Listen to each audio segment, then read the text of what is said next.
Hey everyone, hope you're doing well. My name is Saimah and welcome to Saimah's Experience. I wanted to put this video together quickly because I've been getting so many messages from people talking about the crazy, insane gas prices that we've been seeing and how that may or may not affect our Turo businesses. So I'm going to go over a couple of points that you should really pay attention to as we experience this massive shift in gas prices and how it's going to affect us. So I'm going to break those down in this video. Now, I'm based out of Southern California, and I think yesterday I filled up gas for almost $6.15 per gallon, which is crazy. The last time I saw gas prices anywhere near this price point was back in 2008, and that was still around the $5 range, at least in my area. So I've never seen anything like it.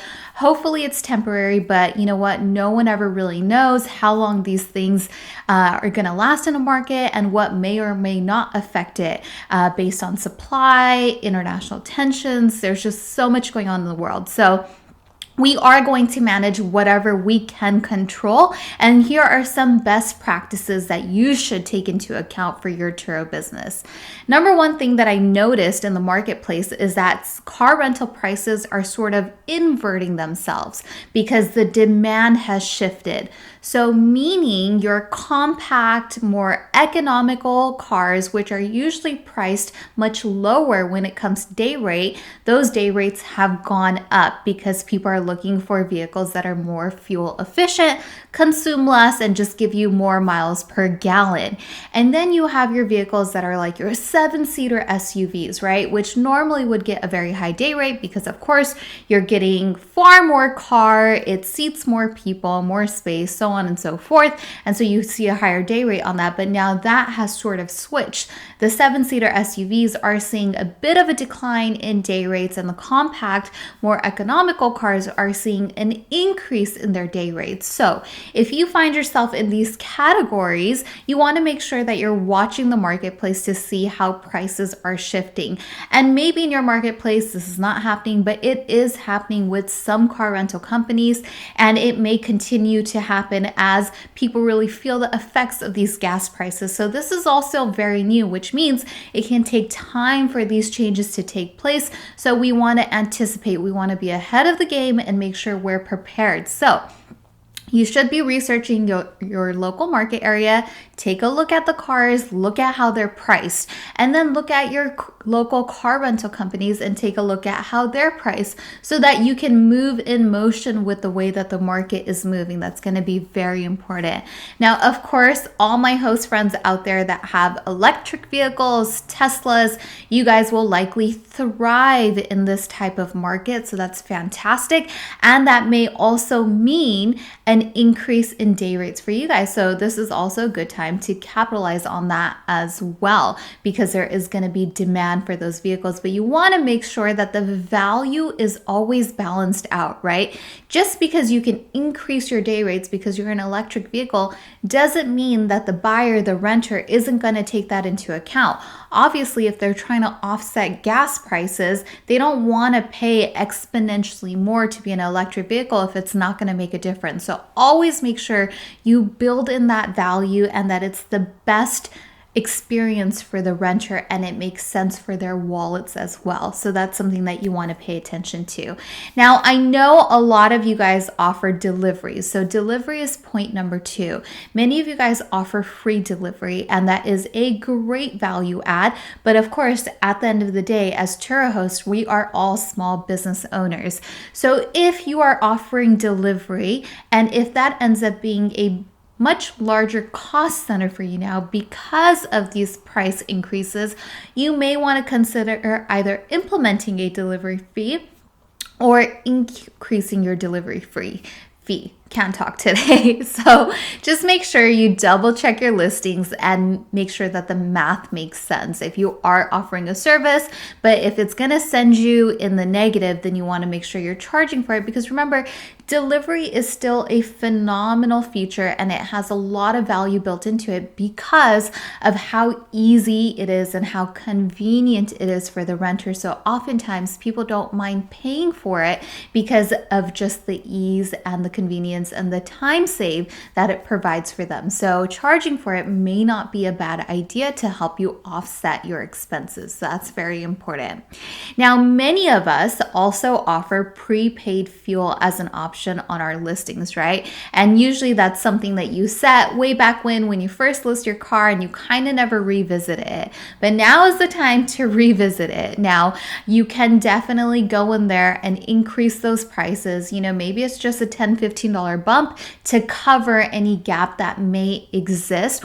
Or maybe you take the approach of, hey, you know what? Majority of the times, if people opt in for prepaid fuel, they don't end up using the full tank of gas. So leaving your prices low on your prepaid fuel may actually create a value add for them and may not leave you spending out of pocket either. So it really depends on the history of your car and normally how people bring it back. So if you've seen in the past that people do typically bring it back at 1/4 of a tank or half a tank, then maybe you leave that prepaid fuel price low so it's still a value add for them. So you really just have to adjust and balance as much as you can so it makes sense for the business, right? So just make sure that you are doing that and you are adjusting that prepaid fuel option if need be on your listing.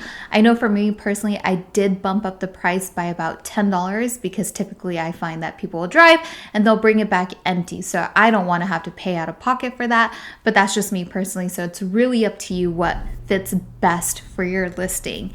And then finally, in a marketplace like this and sort of this economic landscape that we're experiencing with high gas prices, inflation, and the cost of commodities going up, a lot is shifting and changing. So you just want to be as smart as you possibly can when operating your business. So one of the things that I love to do is make sure, I get gas from a place that offers great value, like Costco. Costco is my go-to place for gas. It always has been. And the beauty of Costco is that they also allow you to get a business membership and a business Costco credit card, which is obviously perfect for Turo, right? That way you expense all your gas to your business credit card. It all flows through your business. And if you caught my last video that I posted last week, I talked a lot about your Turo taxes and tax deductions and business expenses. And having a system in place like a Costco business credit card is really going to help you take advantage of that. Not to mention the amazing perk of cashback that they offer when you have their membership and their credit card. So that's also going to help you save on gas. And of course, they have the most competitive gas prices.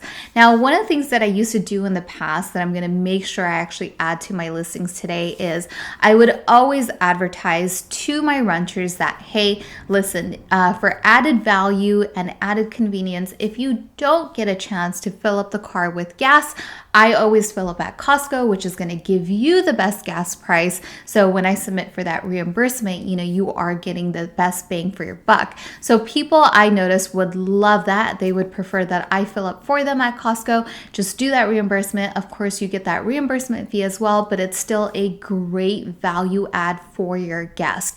So these are all just things that you need to pay attention to in this landscape. But I think the most important thing is going to be make sure you are watching the marketplace. Watch your competitors, watch similar cars in your area, and see what's happening in terms of price points. How are day rates changing based on what's happening so that you can adjust yourself accordingly? But the most important thing being that you always think back to, am I adding value into my listing? Is this going to be something that is that has a lot of appeal to potential renters? Does my day rate make sense? And the good thing is that yes, gas prices are high, but thankfully we are headed into spring and summer, and traditionally that Turo business does begin to really pick up during these seasons. People begin to travel, weather is good, so hopefully an influx in demand because of the season will offset any potential slowdown in business we may experience because of things like gas prices. So something to keep in mind. Just want to bring this video to you guys real quick. Thank you so much for tuning in. And if you enjoyed this video, definitely hit that like button. And I would so appreciate your support by hitting that subscribe button as well. I post videos on a weekly basis talking about all things Turo. And on that note, I look forward to hearing from you guys in the comments section. And I would absolutely love to know, have gas prices affected your Turo business? Do you see any downside to this happening? How do you think it's going to affect you, and what are you going to do to adjust? I would love to hear the feedback from the community so that we can get a better understanding of how this affects us as Turo hosts, and hopefully work on solutions to help us combat that. Thank you again, everybody. Once again, my name is Saimah. This is Saimah's Experience. I will talk to you guys real soon. Take care.